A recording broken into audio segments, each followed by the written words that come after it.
Parce que l'éducation, c'est un pilier à part. Oui. Parce que c'est le cœur de l'affaire. Nous ne pouvons pas moderniser nos pays si nous ne changeons pas de paradigme éducatif.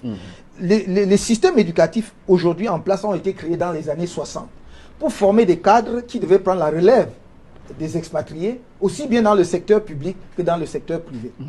C'était des cadres administratifs. Et ce système-là a donné le meilleur de lui-même.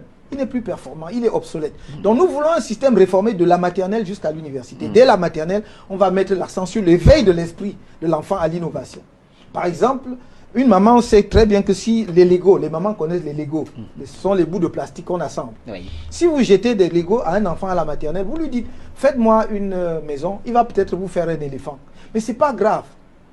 Ce qui est important, c'est qu'il apprenne le processus de création. Donc au lieu qu'il récite et chante simplement toute la journée, il faut qu'il apprenne à créer et à découvrir son environnement. Ensuite, l'enseignement des matières scientifiques, c'est-à-dire mathématiques, physique, biologie notamment, pour ne pas dire technologie, sera généralisé à partir du primaire, introduit vraiment à partir du primaire et avec une amplification au secondaire et naturellement au supérieur.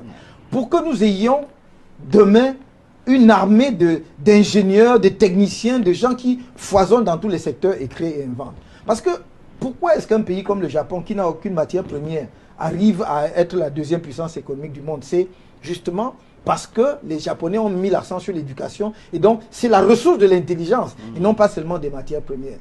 Donc pourquoi est-ce que la Corée, qui avait le même PIB que le Cameroun, dit-on, dans les années 60, et aujourd'hui la 10e ou 11e puissance industrielle, et bon, le Cameroun, je ne sais pas à quel niveau font le tableau, c'est simplement parce qu'ils ont parié sur l'éducation.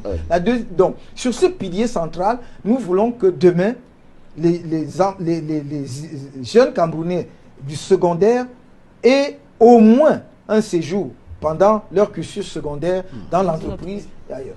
À l'université, nous voulons que les écoles de formation d'ingénieurs et les centres de recherche aient un contrat avec l'État sur un produit qu'ils vont mettre au point à un horizon déterminé. Et l'État mettra à leur disposition des financements nécessaires. Sinon, ils ne recevront plus des fonds publics.